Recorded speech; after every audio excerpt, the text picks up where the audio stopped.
welcome to Trashy Trashy, where we take a dumpster dive on this week's garbage people and a look at all the trashiest news stories. My name is Erica, and I am your host. My name is Cassandra, and I'm your other host. Hi, Erica. How are you, Cassandra? I'm doing good. I was at a surprise party last night. Oh, yeah? How was it? It was successful. We surprised the shit out of her. That's great. Who was it? Shout out to Ashley Reardon. Yes. The one and only. Her husband planned a surprise party for her at a bar in my least favorite part of Los Angeles, East Hollywood. I saw a delightful tweet that said, my aunt started a group text with a bunch of people and labeled it Aunt's Surprise Party and then exited the group text. That's pretty fucking amazing. And I was like, that's a power move. Like, I've told you what I wanted. Now goodbye. Now discuss amongst yourselves. That's like Arrested Development. Like when the mom wants a surprise party, then no one shows up. Nah, it doesn't matter. Anyways, how are you? You know, I am feeling this could be like 6 a.m. or 6 p.m. I just have no sense of time or like place anymore. I like my days are blending. Like I was supposed to be in Las Vegas this weekend. Right. And so once that was taken away from me by the rising numbers of COVID-19 infections, I just kind of was like, oh, what's the point? And my sleep got a little disrupted. And then I was like, I'm going to work past 6. I'm going to do this. And it just, I don't know. I feel like I haven't gone anywhere because I was looking forward to going somewhere big for quite some time. And now I'm like, I've just been in my little home cave for a while. You should go outside today. Yeah, that's a good call. That's my advice to you. Good call. Yep. Yeah.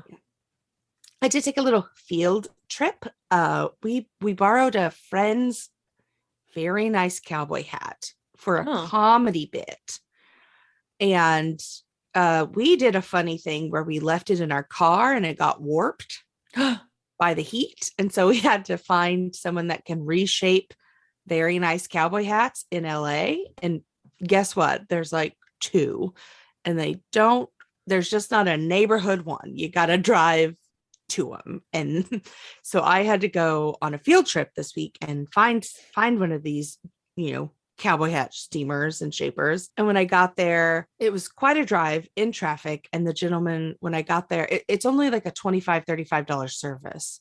Okay. But I think the neighborhood that he's a part of, that is like the high-end service. And that's not cheap, but that's not like $200 like I thought it was going to be, But the way he said it did sound as if he was like, can you afford this? And I was like, yeah, that's okay. Yeah, that price is okay, but he made it sound like I can knock it down if that's going to be like an issue, and I was like, oh no, like how many hats do you have to discount? Like $25, $30 seems completely reasonable. Completely reasonable. You like these shit that seems low.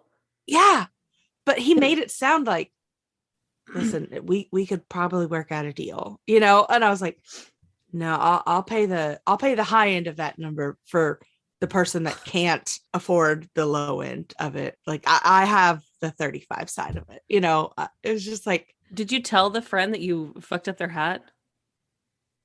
I haven't told him what it cost to get it reshaped, but I'm going to make it sound like it was like $500. You know what I mean? Like, right. Like I had to crawl across broken glass to get to this hat steamer. You know, for a cowboy hat trying to signify just being like tough, like a cowboy, what a little baby bag bitch hat that it can't even sit in the sun for a little while.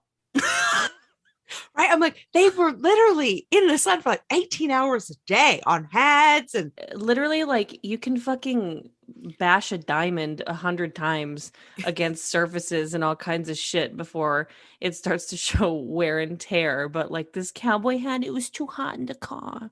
was too hot in a car, but like it's supposed to like last like cattle drives on its own, and Yeah, but it right. can't stand a car ride. Anyways, whatever. Why are you trash? Okay, I am trash this week. I mean, there's so many. I literally had to like eeny, meeny, miny, mow it this week. Like, you got to narrow it down, Erica. But in my apartment building, there is, oh, like we have a little lobby. It's not fancy. We don't have like a doormat, door person or whatever, but there is a corner of the lobby where people leave stuff. And it is intended as like, this is where free stuff is. And if you want stuff, come get the stuff. Otherwise, our like building managers have to just throw that stuff away. Some people might call that stuff like shit. But if you want this stuff, it's desirable stuff, but otherwise it's just shit nobody wants to throw away. Well, like furniture and stuff, right? Furniture, extra coffee mugs, paintings that it's like, we're done with this, art mode. Such an interesting, like, agreed upon thing, like a silently agreed upon thing that you and all your neighbors have come up with. Yeah, it's just that's the stuff/shit corner, Okay. And so I was walking and I saw that there was, but it's like, it's the thing where it's like, it can either be there for days, or if you go to check the mail and you're like, ooh, that looks nice, I'm going to walk back down to my apartment, the 20 feet, put the mail down, and then come back and get it. It could be gone. Oh, wow. Okay. It's like either it's there for 3 days or 47 seconds. And so I was like, oh man, there's some stuff I actually need, like a really nice over the door hanger, like for towels and stuff. But it was like really pretty. How nice can one of those be?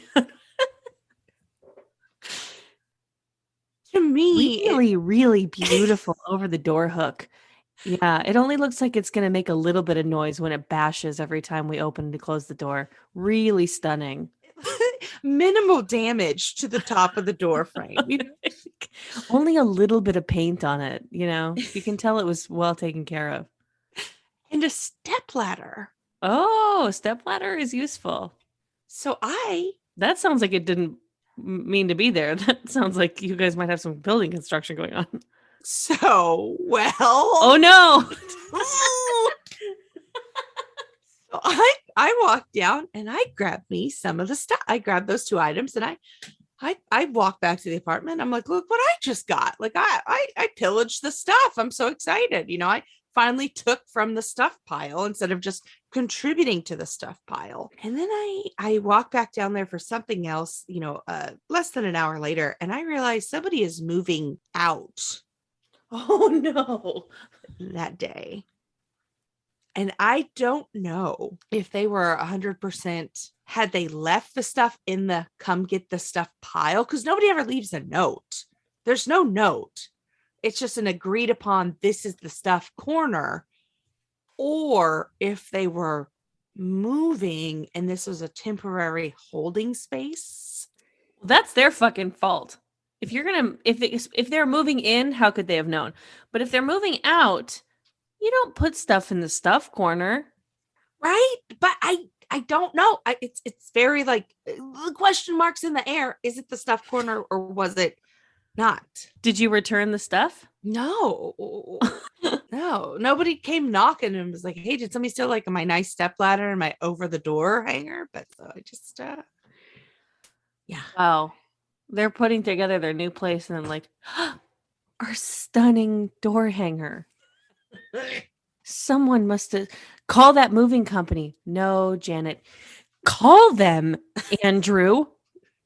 They stole our door hanger. And now people at a moving company are losing their jobs. God damn it. Yeah. I hope you're happy. Janet and Andrew's relationship has never been more strained. Moving was stressful enough. And they lost the baby last year. Oh, God. Yeah. Okay, sorry. I've gone too far. All right. Why are you trash? I'm here not only to drag myself, but to drag my whole damn family. Okay. So this is my Cuban side of the family in Colorado, and there's this picture, okay, of all of the cousins when we were babies. So like I think I'm 2 years old in the photo. There was like four of us that were all born in 1990. So there's like 4 2-year-olds there. Someone else was born 2 years later. So there's like a full ass baby in the picture. And then there's a couple older cousins that were maybe like four, or they were probably like 4 or 5. So we're all very close in age. Like there was a baby boom within my family. Mm-hmm. So there's this picture that exists, right? And the grandmas, which RIP to both of them, wonderful women, passed away both this year. No, that's not true. Not this year. Last year. Anyways, pandemic, crazy. They didn't die of COVID. That made it sound like they died of COVID. They didn't. I'm just saying that, like, the loneliness. Why am I talking about this? Anyways, whatever. For the longest time, the grandmas and like some of the older people, like, we're dying to replicate this photo now that like everyone was grown up and stuff, right? And there was like more cousins that got added, like, there was other people who got born and stuff. So year after year after year, because I moved to California, but we would go, like, anytime I was in town, it felt like, and if I was in town for a holiday, they'd be like, oh, we need to get a picture with all the cousins, because they were trying so desperately to replicate this photo. We must have done this like attempt at a replication, like I want to say like 4 or 5, 6 times in my life. And a lot of the times was like right around when everyone was in varying levels of being teenager to early 20s. So like, I don't know what the fuck was going on, but there was like 4 or 5 attempts at this photo where at least one person had a hickey. And it was like, it became like a joke. Like, we're like, oh, so-and-so has a hickey. Like, what? And like, so I think that's why they made us keep taking them, because there was always one person with the fucking hickey. And I'm like, I think back about that, because I don't know if I was, probably was at least a hickey person once in this scenario, because it kind of bounced around to different people. But it was like, if my future husband in the other room gave me a hickey, I would be furious in this current day. And like, what the fuck is the obsession with teenagers and hickeys? It's dogs. I gotta piss on this tree to claim my territory. It's men with flags. I have to. I put a flag on the moon. It's mine now. Like it was the weirdest phenomenon. Like, these poor old Cuban women, all they want is for all their grandchildren to pose for a fucking picture. And every time we came together to do so, no one would take it seriously. People would make funny faces. And there was always just one of their slutty grandchildren just with a hickey on their neck. It was fucking crazy. It was fucking it's crazy to think about. So that is not only why I am trash. That is why every cousin of mine, you come talk to me if you argue with me. We're all garbage. You know it. You fucking know it. Anyway. You know who certainly didn't have a hickey on her neck? Oh, sad. The lady in her first story. That's damn right. From thesun.co.uk. I was humiliated when the pizza restaurant turned me away. I thought they were joking when they told me why. A hungry head teacher, I'm assuming that means like a principal. Who fucking knows? Some British shit. Not someone that teaches head. That's my family. All right, it's terrible. That was the lowest joke. I'm sorry. I should have elevated. I'm sorry. Yeah. No, sometimes we have to go low. Mm-hmm. When we go low, others can go high. Mm-hmm. We're doing everyone a service. So she wanted to treat herself to pizza dinner after a long day at work, but the bouncers at this Manchester pizza place refused to let her in, which what pizza place you go into that requires bouncers? Would love to think about like in the hierarchy, like the bouncers get-togethers, like Do like they have those? like the hierarchy of bouncers, where somebody's like, "Oh, me? Oh yeah, I work at Sting. Oh, that members only club that you don't even know about, and you have to be tapped by 3 members. Yeah, that's where I'm a bouncer." Do you think they have a step and repeat at the bouncers ball? Yeah, absolutely. And then somebody's like, "Oh, me? Yeah, I'm a bouncer at the Rowdy down at the off Highway 61. It's a biker bar." And then somebody's like, "Yeah, I'm a bouncer at a pizza restaurant in Manchester." And I hate singles. Yeah, it's like, God, who let Gary in again? It's like the lowest of the low. So like anyone who gets turned away from a place, myself included, the first thing that you're going to include in your story is how much you paid for parking. Like I didn't get turned away from a dentist recently, but like I had to I couldn't go to this dentist because of insurance reasons. Because as we all know who listens to this podcast, I am on a mad dentist hunt. And when I had to go back to my car, the first thing that crossed my head was I paid $2 at this meter. And I didn't even get dental work. So this woman was like, she paid €4 to park nearby. Crazy. So she said she was told she was not allowed in as the restaurant has a no singles policy, despite having eaten there alone there before. Yeah, the bouncer was like, well, it's a bar in there. And she's like, okay.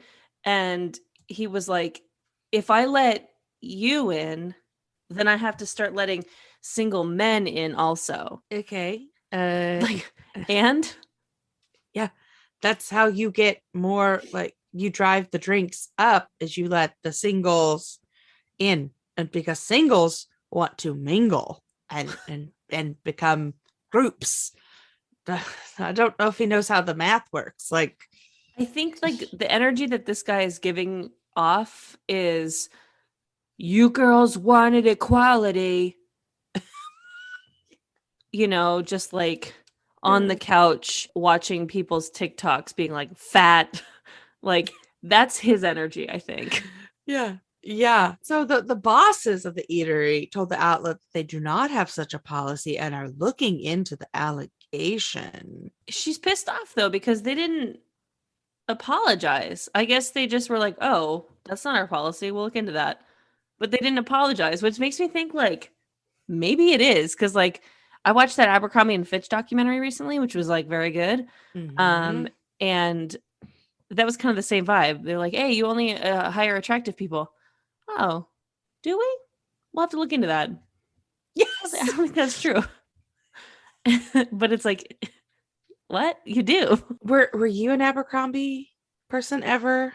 I don't know. My mom wouldn't. Well, there's a few reasons. One, I'm not sure that I ever fit in their clothes, which is weird when I think back on that, because I'm like, I was like not like that big. But anyways, I didn't really fit into their clothes that great. And also my mom refused to spend that much on I vaguely remember her telling me once when I was asking for like a shirt at PacSun or something, because that was like all the rage was that all her clothes had to be like tons of brands and stuff. And I remember her saying like, I'm not spending $20 on a t-shirt. Yeah. I was never an Abercrombie person, but I was a Oklahoma, a landlocked state, Hollister flat. Oh yeah. Hollister was like the knockoff Abercrombie, like the beach Abercrombie. Yeah, like, I mean, I think it's the same owners. It's not even knockoff. It's just is it okay? So like what Abercrombie was to like preppy lacrosse, Hollister was to surf culture. Mm-hmm. And I was like, I just can't seem to get enough of that Hollister. Like I was like so desperate to fit in with the brand name things that I saw in the men's section like an extra large gray Dickies hoodie at Kmart. And I begged my mom for that hoodie. and she bought it for me because we were at Kmart. Mhm. And then I wore it to school, and like the popular kids were like, "Oh, cool hoodie." And I was like, fucking nailed it. But then like my secret was soon given away when they realized that I wore that hoodie almost every single day. Right. Like Marge from The Simpsons when she gets that pink Chanel suit, and then have you seen that? No. Oh, so Marge gets like a discount pink Chanel suit, but she like wears it and like reincorporate, like she makes it into like 4 to 5 outfits and to keep fitting in. And then eventually her new fancy, country club friends catch on that she only has like one outfit. But yeah. That was basically how my life worked. I was like, fuck, I got caught. Yeah. But I don't blame my mom. Why spend so much money on kids, middle school kids? They're just gonna grow and yeah. Like at the time I was like, this bitch is out to hurt me. Now I look back and I'm like, yeah. Yeah. Like, oh no, it was my money. I had to spend my money on the Hollister, like the earned cash that I did from jobs. Like my parents would not drop Hollister money. Oh, yeah. By the time I was working jobs when I was like 16, I was like incredibly emo and all of my money was going to be on t-shirts. So I didn't discover Hollister till like after 16. You were in Oklahoma, honey. I don't think they had Hollister yet. I don't think so either. I had to drive like an hour and a half to get to a Hollister. From my understanding, Oklahoma just got Lil Jon, so it's okay. Who? Anyway, let's get to our next story. And I truly love this just because of the drama in the writing and the name. Yeah, like it's like we're not going to read it verbatim because it's not that kind of podcast, but honestly, we'll quote from it. So from smh.com.au, less than a month after I met my soulmate, I ended my 14-year marriage. So this woman in Australia went to a conference with her husband, I'm assuming for her work. It doesn't really get into it. And when they sat down for dinner, found themselves across another couple, I guess. And she says, as I settled into my seat, I looked up and immediately lost my breath. When our eyes met, there was an instant familiarity that ran deeper than water cooler chat. These eyes had locked before, 12 years earlier. His name was Jason. I hadn't forgotten.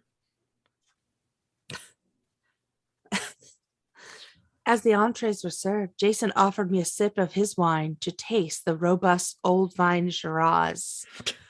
After a little banter and coaxing, I accepted. Here's the thing. If you're at dinner with your husband and another husband offers you a sip of his wine, I find that somewhat inappropriate to begin with. Okay. However, if these are close friends, different.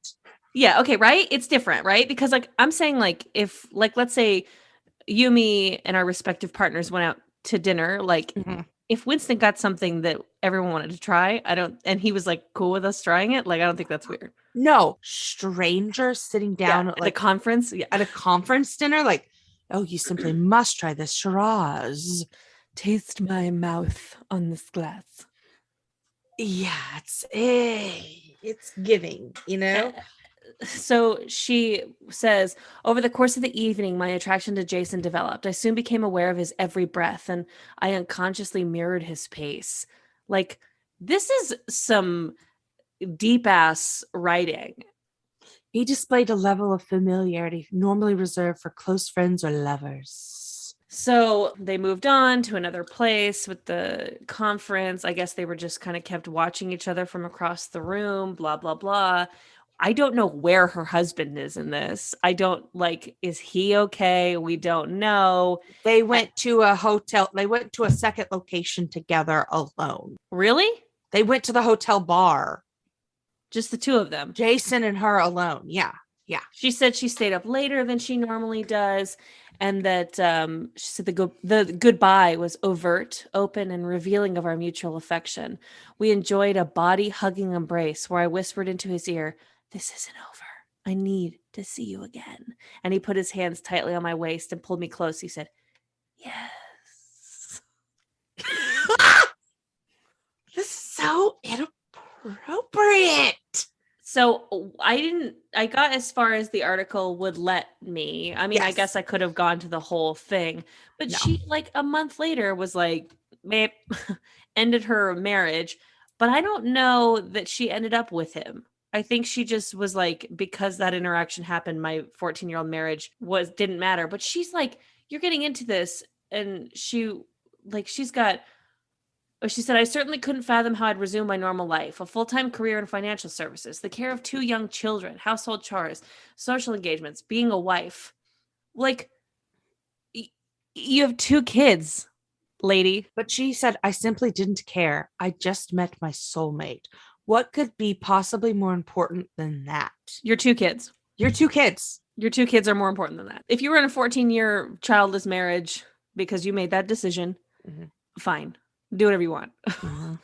But like when mama's just picking up and but I'm not saying you have to stay in a marriage just because you have kids. I'm not saying that at all. But it's a vibe to be like, I'm ready to risk it all, give up my career, my kids, my chores, my husband over this guy that I met. Well, the title of the book is When a Soulmate Says No. Oh, so who knows how this ended up then? It's just, you have to read just the excerpt from the book just because of how just intense it is. Yeah. Ugh. Anyway. Speaking of ugh. Yep. From WDWNT.com, a guest urinates off a boat into the ride water, Pirates of the Caribbean and Disneyland. This ride I hear about getting stuck all the time. Mm-hmm. What the fuck is up with that? Great question. I've been stuck for like 3 to 5 minutes at a time on Pirates of the Caribbean. Not the 30 plus minutes that they were stuck on the ride. But so if you're not familiar, Pirates of the Caribbean, you're in a boat, looks like a long rowboat essentially, and you go from being above ground down into the depths into this hidden world. You're underground in the Pirates of the Caribbean world, and basically they were stuck down there for 30 minutes, and a user pulled down TikTok user. No, not like drug user. Not a drug user. A guest of the park pulled down her pants and urinated over the side of one of the boats into the water. And a TikTok user at XTinaBell made a TikTok about how they were stuck on it and that the fire department arrived to help get guests off the ride. They were there for so long. I did not realize this was a woman. I thought this was a guy. Oh, yeah. No. It was a lady. Whoa. Way to make friends with everyone on your boat that fast. But aren't there other boats that like might be right in front of you? Oh, you're jam-packed. You're back to back. It's not like one boat per 30 minute. Yeah, no, it's boat. I didn't think I knew that ride was underground. What an interesting little tidbit that you've just educated me on. Yes, you go down. That's part of the fun of it, is that you go down like a little, probably like a 20-foot little slide kind of. Yeah. Well, yeah, I guess like what's worse? Like she pees in the ride water or she pees herself on the boat? Pee herself on the boat. She can remove herself from the boat. They can take the boat out of ride rotation. They do not drain that water. You're talking about probably 1 million gallons of water to fuel this ride. And like you're low in the water. So like, every once in a while, like bump, a little water will get in the boat. You're not wet. You're right. It's not a wet water ride. You're not like in a rapids. But a little water gets here and there. Yeah, she and like, ugh. Speaking of go down. Let's get into our next story from news.yahoo.com. .com. Accused drunk driver trying to drive downstairs said that she was following GPS. I mean, if she was using Apple Maps, I believe her. Apple, pay us, and we will take these disparaging remarks off the pod. But until then, your maps suck. Boom, boom. Get on Google's level. The fuck? Like, literally, you've got everything else going for you, it seems, but you haven't figured out the maps. Like, it's crazy. It makes no sense. It makes no sense. A woman accused of driving drunk blamed her GPS for her attempt to drive downstairs at a police station. Oops. The 26-year-old drove through the police department's garage and across its pedestrian plaza in Portland, Maine, at their police department, according to a Facebook post.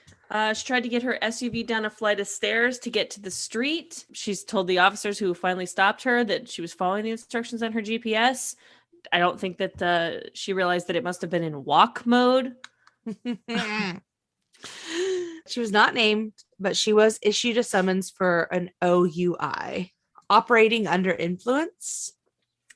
And unlike other police department Facebook pages, this one did not make a joke. They just said, please don't drink and drive. The restraint. I love it. Thank God. That they showed. The restraint. It was honestly wonderful. Speaking of cops. Yeah, let's get right into it. Do you remember the movie that came out that was called like Let's Be Cops? Right. Yeah, that was starring Nick Miller and Coach. Yes. And then I believe, was it like right before Ferguson happened? Yep. That's all coming back to me now. So the premise of this movie was that these guys were going to like fake be cops. And then that movie got quietly ushered away. So I don't think that the world really wants cop movies right now. So we're just gonna. Anyway, so from the MiamiHerald.com, fake cop is going to prison after accidentally pulling over a real cop. What's up with these people? Like, I meant to say this in the last story. Like, what directions was she looking for? Was she trying to drive herself to the police station because she was drunk? And in this case, it's like, why are you tattling on yourself, guys? Mm-hmm. I don't know. And like, you can do a citizen's arrest. Can you? Yeah, citizen's arrest there is a way to do a citizen's arrest. My friend did one in college to someone and hated it. Let's look how citizen's arrest work, because there are certain circumstances where you can say, I need to put this out there.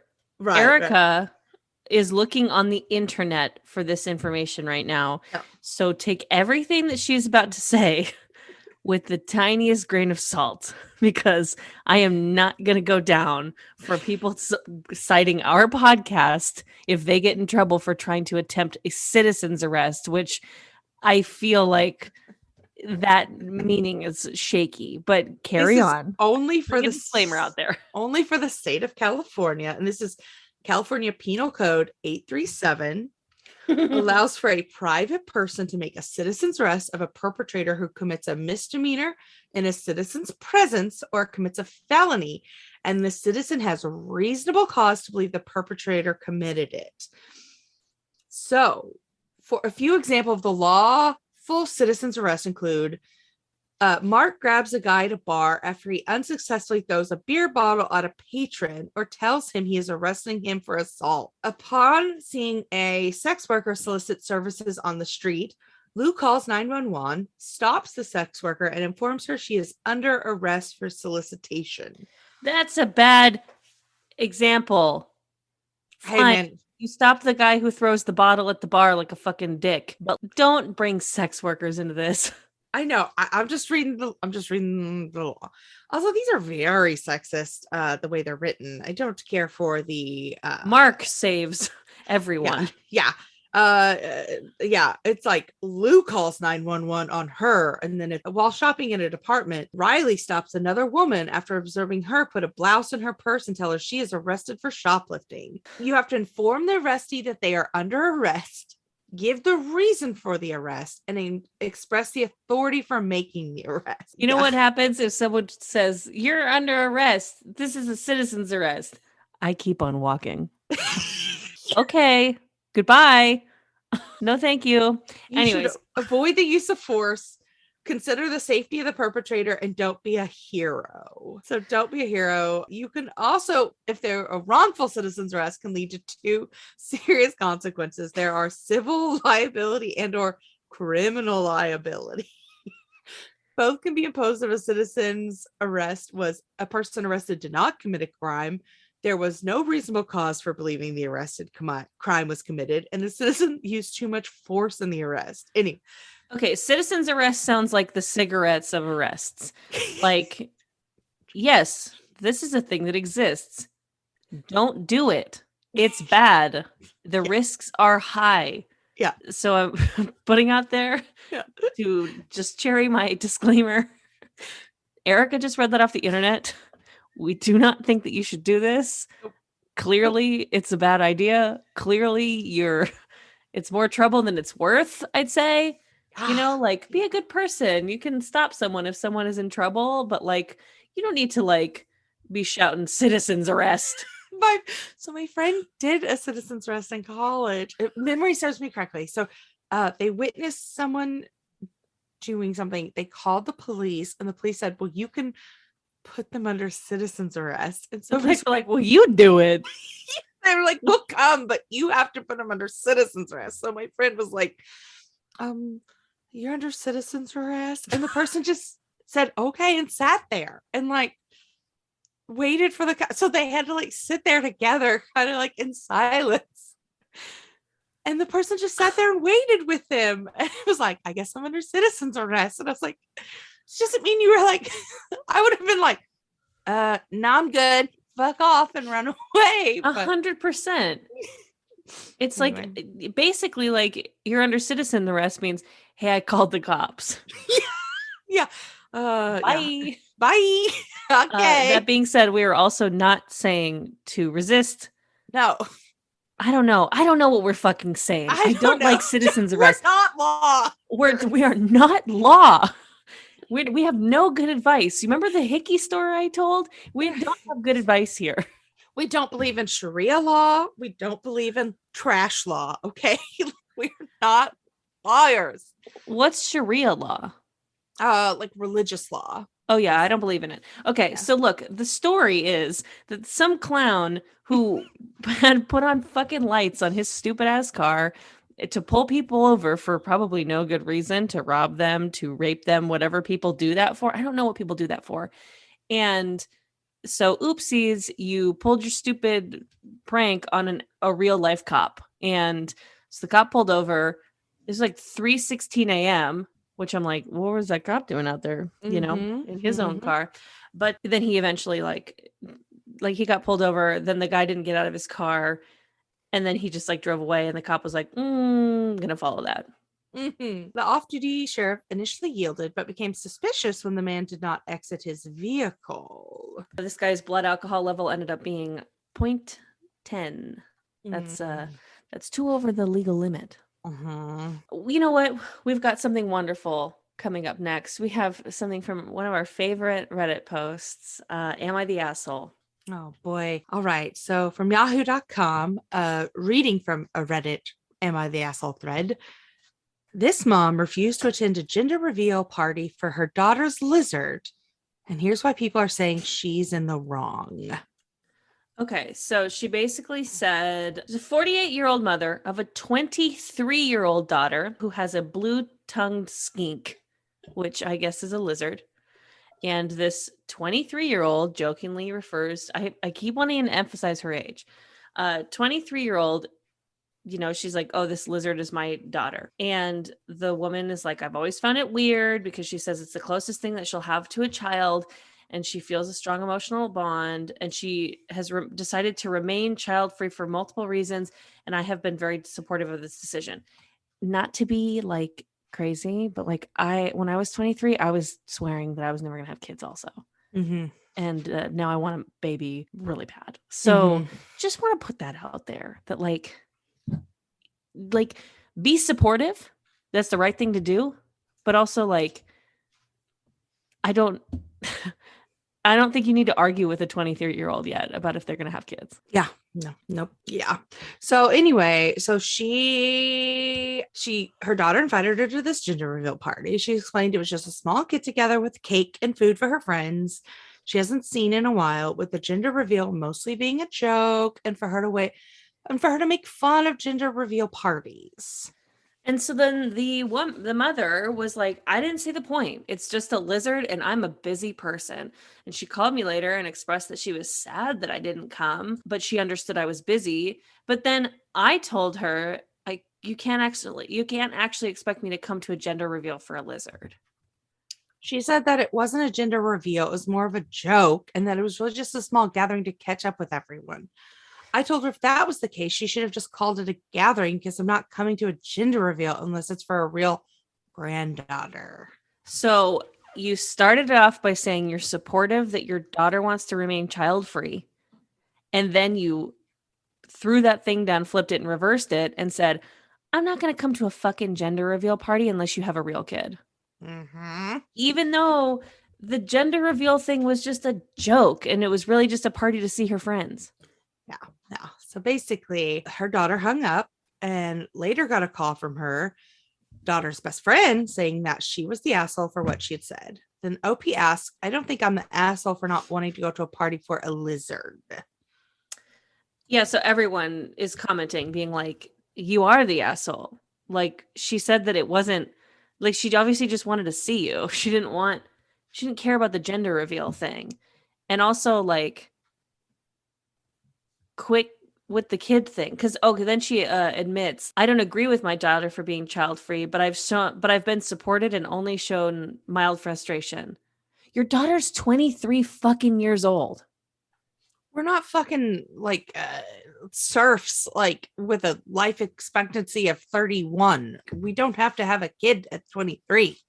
I don't know anybody who's having kids that young on purpose. I mean, I do, and I don't know what their rush is, but it's their thing. It is their thing. You're absolutely right. You know, you're absolutely right. I don't know. She's the asshole. She's totally the asshole. She's making it about two things that it's not about, and is really trying to like stick to her grit about it rather than hear what it's really about. It's like, honestly, someone being like, hey, like I'm throwing a quick barbecue, like, you know, like we'll have the Dodger game on, you know, but it's just like going to be barbecue. And someone being like, I'm busy. I don't like baseball. And it's like, well, yeah, but we're just really throwing like a barbecue. Like it's, you know, but you said the game was going to be on. But it's a barbecue to see friends. Well, I don't like baseball. Fuck you. Yeah. And by the way, you should have gotten into soccer. Yes. Yeah. It's like, that's this isn't what this is. Yeah. Anyway. Oh boy.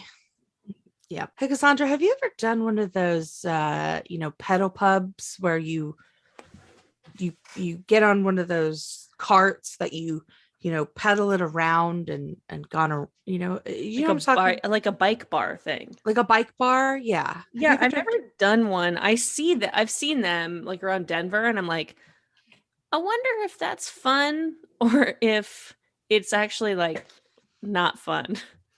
Okay. I did one for my sister's bachelorette party, and it's actually fun. You can do the pedaling, but they are, well, the one I did at least was also motorized, so we didn't have to do the work. The guy driving, the pilot, was like, girls gotta pedal, and we're like, fuck off and turn the engine on, like we're gonna drink, you know.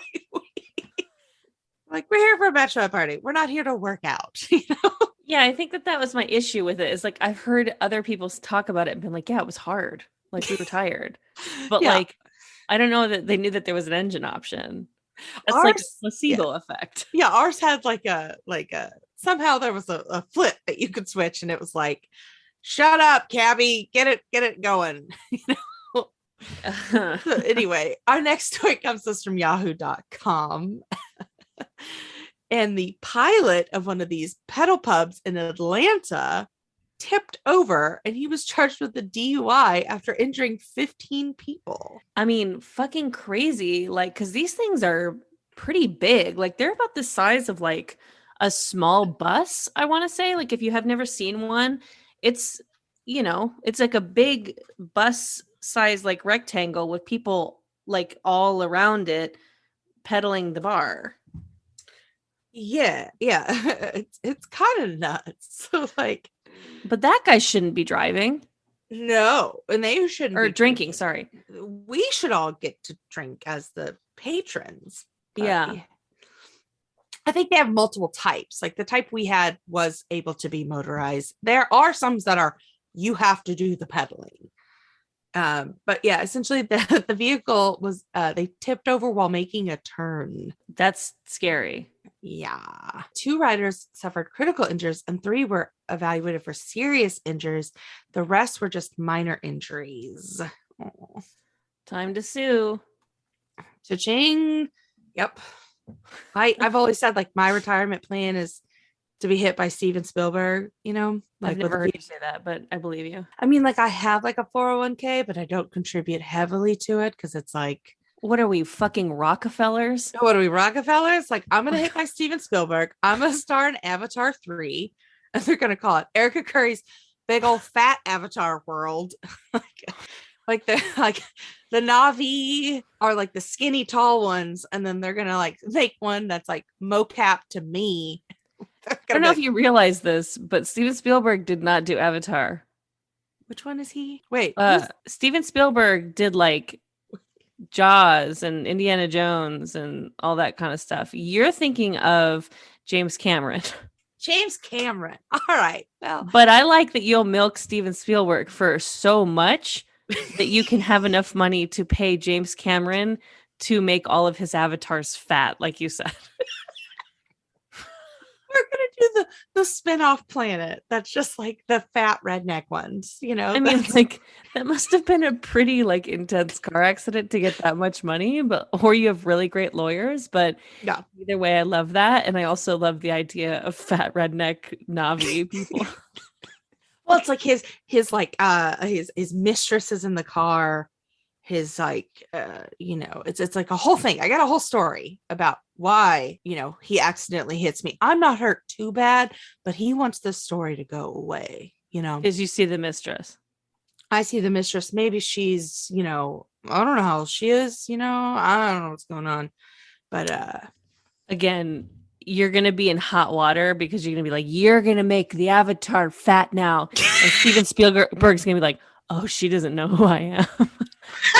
I'll be all right. Perfect. We're gonna be fine.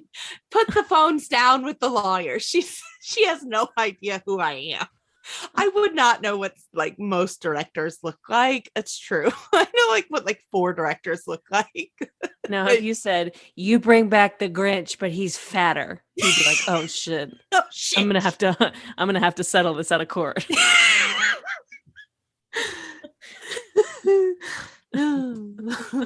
Good. Erica. Yes. Are you ready?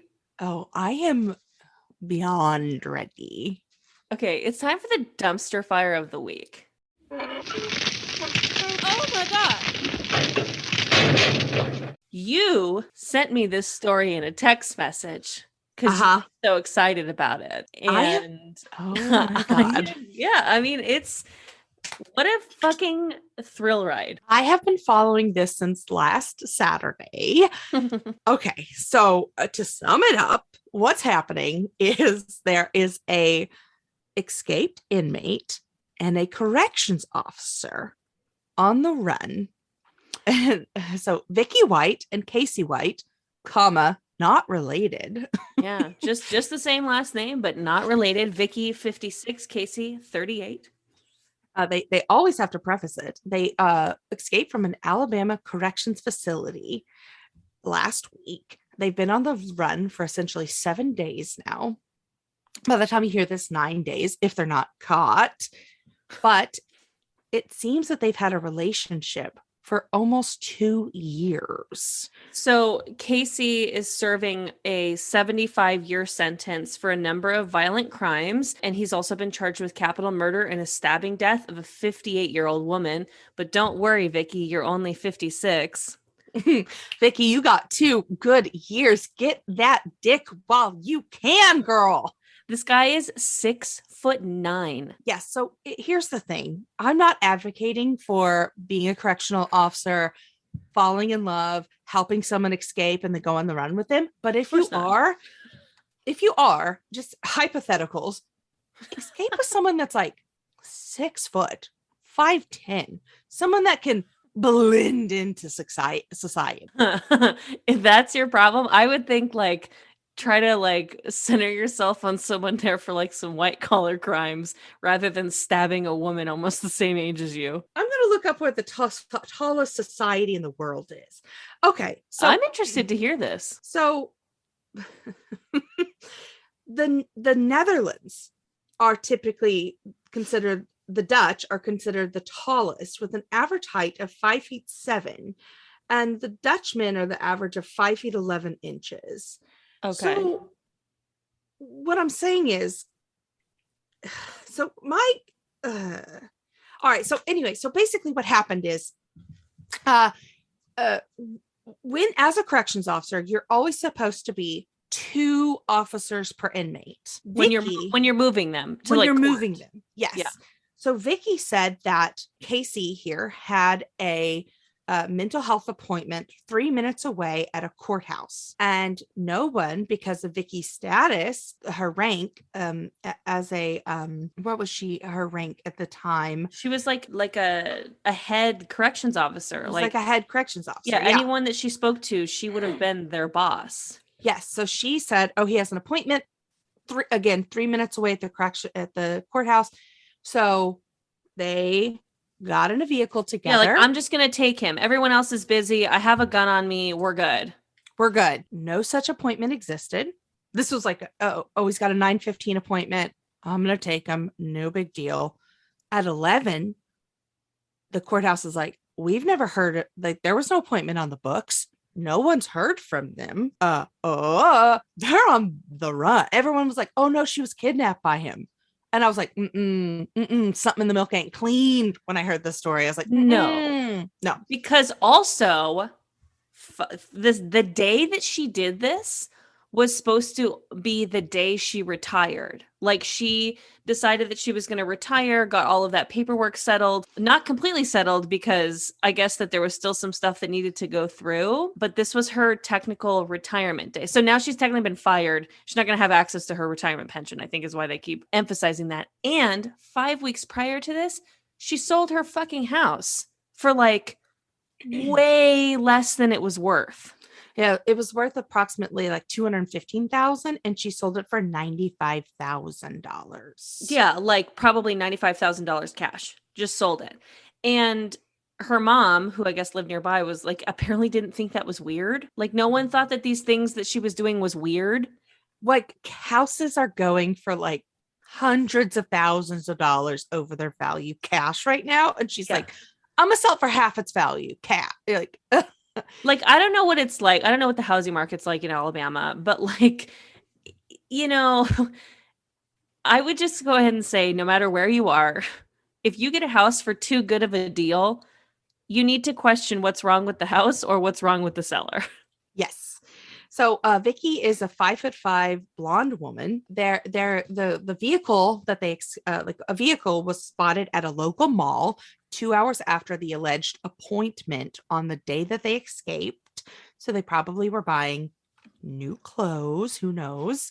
So she owned an AR-15, a shotgun, and another pistol as personal weapons at the time. Yeah. There is zero credible information as to what direction the two might be traveling at this point. Yeah. So she got him in the police car, and then they ditched the police car. to get into another car. So obviously she'd had this all set up, and they were like, they are heavily armed. There's no way. She owns all these guns. They're on the run. There's no way they don't have all those guns with them. So they don't know what to do. Like because they don't know how to find them. And this is what crazy. I think it's not on this article. We have this article here in front of us from today.com. There's also the one that you sent me from CNN. Mm-hmm. The reward for them is 10,000 if you turn him in and 5,000 for her, which I'm like, what? I don't know what's weird about, like, maybe because he's a dangerous criminal, like that's why he's worth more. But it's like, she was like a police officer. But anyways, everyone is fucking flabbergasted because like she has no knocks against her record, like nothing. Like she was really good employee and trustworthy and all this shit. But so like nobody saw this coming, which is pretty incredible. But there are details of their phone conversation during his time in prison where it seems that they had a special relationship, including regular correspondence and meetings after her work hours. Don't they, like, am I ignorant to this? Do they not clock frequent visitors or frequent callers to prisons? You know what?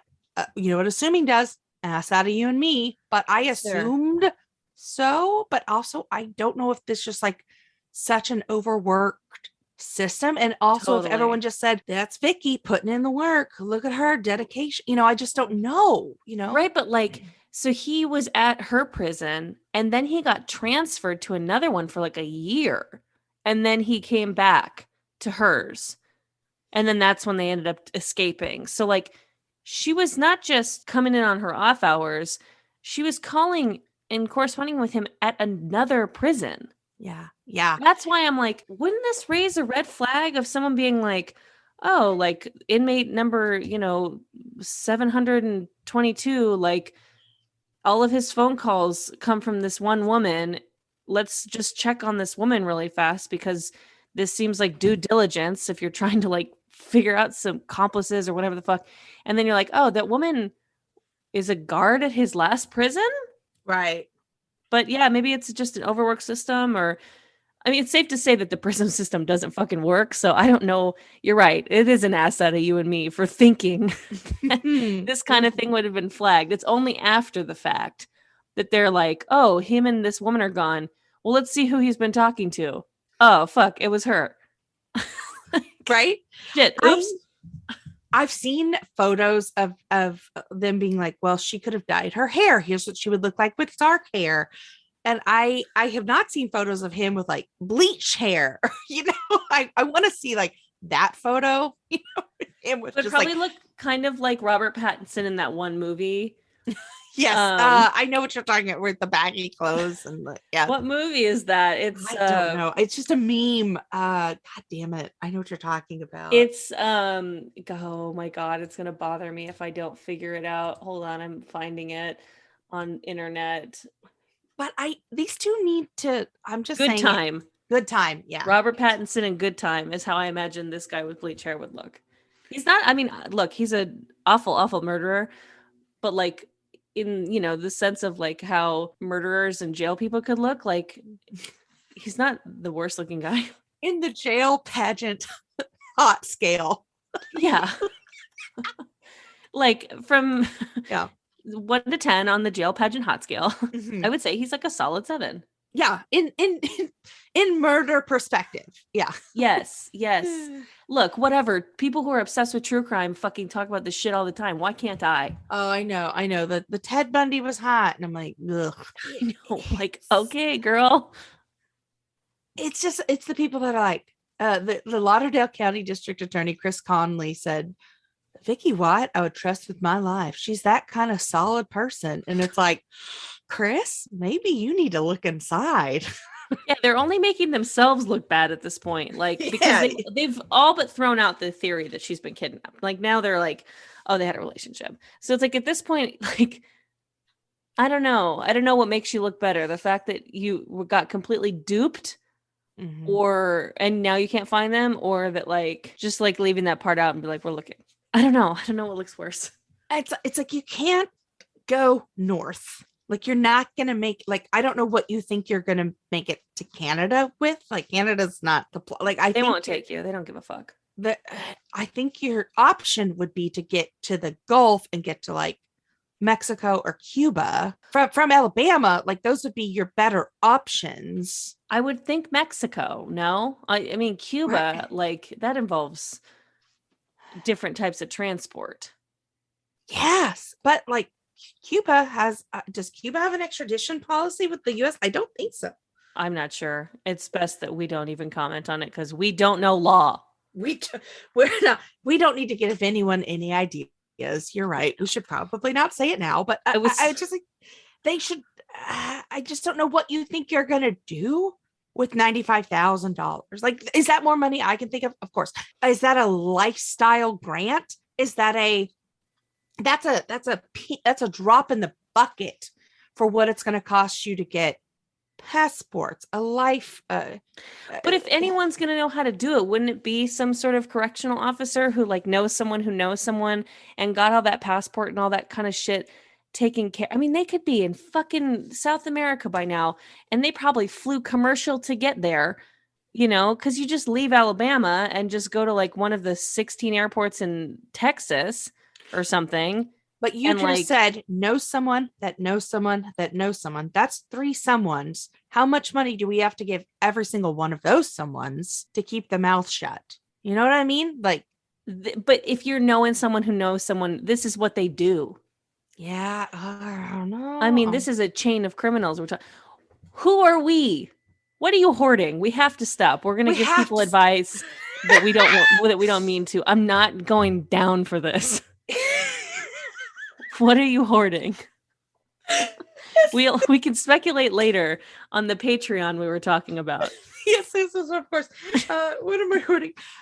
Great. Well, just to start it off with, I'm hoarding a documentary on Hulu. It's told in 3 parts, and it's called Captive Audience. Fitting that this was our dumpster fire, and it's about the kidnapping of Steven Steiner and the Steiner family. Steven was a young boy that was kidnapped, and you go, oh my God. And it talks to his family, and he was just a young kid, and he, someone pulled up in a car and we're like, hey, we're with the church, and your parents want us to, do this and for you to help us. And he was like, oh, okay. And so he's kidnapped, and you're like, holy shit. And they are like, hey, they want you to help us with this for a couple days. And so the kid's just kind of obedient and was like, all right. And then these people are like, we've adopted you, and I'm your new dad. Your parents don't want you anymore. And the kid's like, oh, okay. So that's kind of the mindset that this child is in. And this goes on for years. And that's kind of what I'm going to leave you with. But then it's told in 3 parts. What I'll give you like a, oh my God, Steven is returned to his family. And they make a movie of the week about it. And, there's really cool. But then there's a 3rd part of the documentary about his older brother. Okay, no spoilers. That's all I'm going to leave you with. Captive audience. You have you've got one in me right now.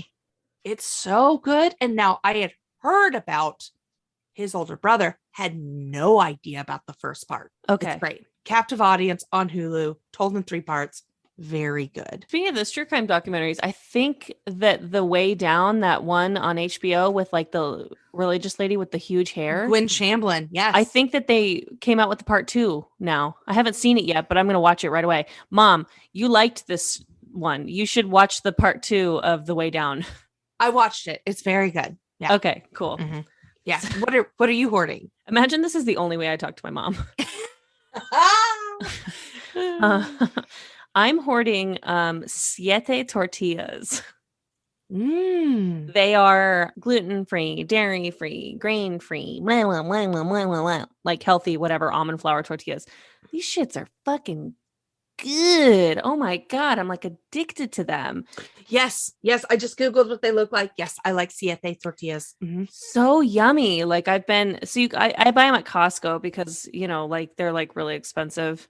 everywhere else, because if you ever wonder like why are Americans so fat and lazy and stuff, it's because this country is set up for it to be more convenient to be so. These like healthier tortillas are expensive, but I buy them at Costco, and they're great. I mean, like I don't know, I don't know how what else I have to say. They taste fucking good. They're not like sometimes you get stuff that's like gluten free or grain free and stuff, and it just sucks. This is not one of those situations, and it's nice because I get tummy aches now more and more from all kinds of different things.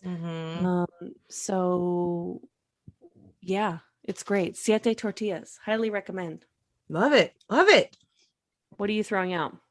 Well, I'm throwing out the Spectrum cable. Wow, controversial. Spectrum has me by the figurative cojones, and I got gig internet, but I had to bundle with their cable package. So I was like, okay, we'll do it. And they talked to me. Of course, the option they threw out was like the crazy cable package. And I said, great. All I need truly is the ability to watch Survivor on CBS and Bravo. What and VH1. What can you do for me? VH1 hosts Drag Race. Bravo's the Housewives. Yep. My Housewives. And then CBS has my Survivor. And they were like, oh, yeah, we have like a smaller package. And I was like, bingo, hit me up with that one. So we have the smaller cable package and gig internet. Gig internet, mwah, beautiful thing.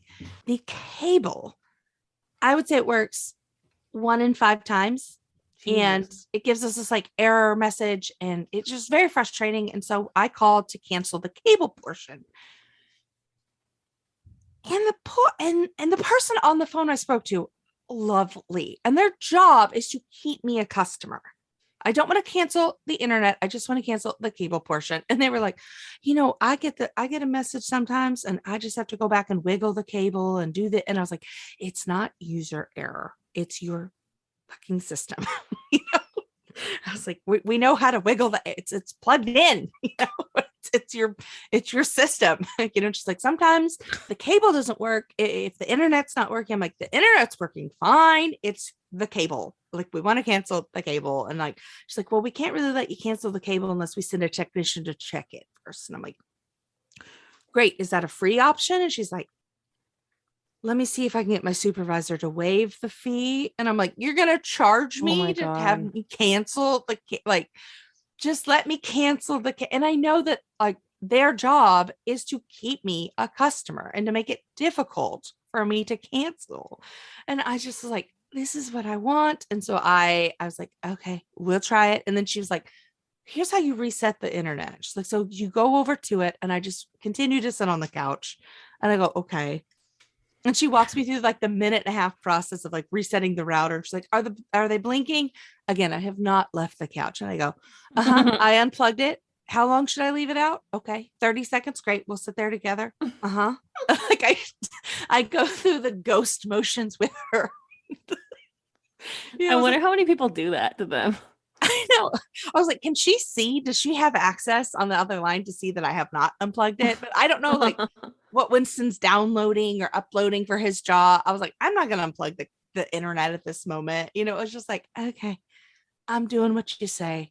The internet works just fine. It's the cable, But I also have not truly seen all the errors that like my partner has seen with the cable. And so she's like, and what does it say? And I go, I'm gonna be honest, I don't always see the errors. My partner sees them. I was just asked to call. And she goes, oh, I understand that. It's just your job to call. And I was like, you're so nice. Like, you're so nice. And did you get it canceled eventually? No. I have to wait a week. And I'm gonna say, oh, we tried all the things you talked about. Let me cancel it. Oh my God, what a fucking nightmare. Spectrum cable, but not the customer service agent I spoke to. Extremely kind. Well, it sounds like she does need to be thrown out though, because she didn't do what you wanted. No, I don't give a shit how nice she was. But if I were her boss, I'd be like, you get a gold star and a raise today. You can't throw out a company, but then worry about her boss. I know. Erica, you're either in or you're out. I know. capitalism has me by the cojones. Oh man. But I have to worry about her as a person because of capitalism. Anyway, what are you throwing out? Well, it's pretty close by this. I'm throwing out commercials forcing me to watch commercials. I use YouTube TV for my cable watching, and so I'm trying to watch season 13 of Drag Race. So I haven't seen it yet, and I've been putting it off because the on-demand function for season 13 and season 14 of RuPaul's Drag Race on YouTube TV makes you watch 2.5 minutes of commercials every time that there would be a commercial break. So basically I'm watching it as if I was watching it live, which I don't watch television live because I don't want to sit through 2 minutes of commercials. Mm-hmm. And you can't fast forward, you can't do shit. And I'm telling you, like, there's been so many times where I'm like, we're really trying to save money right now. Like, we're getting married. Like, we got trips coming up, like all kinds of stuff. I have DragCon next weekend. Like, I need to save money. But there's a part of me that I'm just like, I'm just going to buy this fucking shit on Amazon Prime or something, or on YouTube, so I don't have to watch these goddamn commercials, because it's taking forever to watch these episodes. I don't watch it live. Right. And it's the same commercials too. It's just like the same 10 commercials that they just keep showing. And I have to sit through 2 minutes and 30 seconds of it. Like, my mind cannot keep focus for 2 minutes and 30 seconds. It just, like, so it's taking me days. I'm only 3 episodes in. We started this like on Monday. Days, because I get the commercials turn on. I'm like, I check out. I'm like, I'm just gonna watch something else, or like, you know what, I got to do something. I'm busy, like, and I just want to watch the fucking show. Yeah. Like, I know, like back before DVR, we had to watch the commercials. We had to watch it live. Okay, cool. That's not the time we live in now, though. Yeah. So I don't want to put up with these fucking inconveniences of the past. Ugh, fucking awful. Fine. Show it to me at the start of the show. Make me sit through 5 minutes of commercials at the top. Yeah. But don't, like, every act break. Ugh. Anyways, whatever. Me and my fucking high horse. But I don't want to watch your fucking ads. I get it. Speaking of ads, do we have one at the top of this episode? Yes, we do. That was a nice ad, though. That one you should listen to. Absolutely. For Anchor. Anyways, where can the people find you? They can find me at Iconic Erica Curry on Instagram and at Gilligal on Twitter. And just to let them know, next weekend, the weekend of the 13th through the 15th, there will be content from DragCon LA. Mm-hmm. We're going, baby. I will be with drag queens. I will be with people who like drag queens. It will be all the content you want from a convention of drag queens. If that's your thing, hit follow now. You should also follow the Trashy Pod Instagram, because we'll probably repost a lot of those on there. Mm-hmm. You can find me at Cass Cardenas on Instagram. My Instagram is private because I had a breakdown.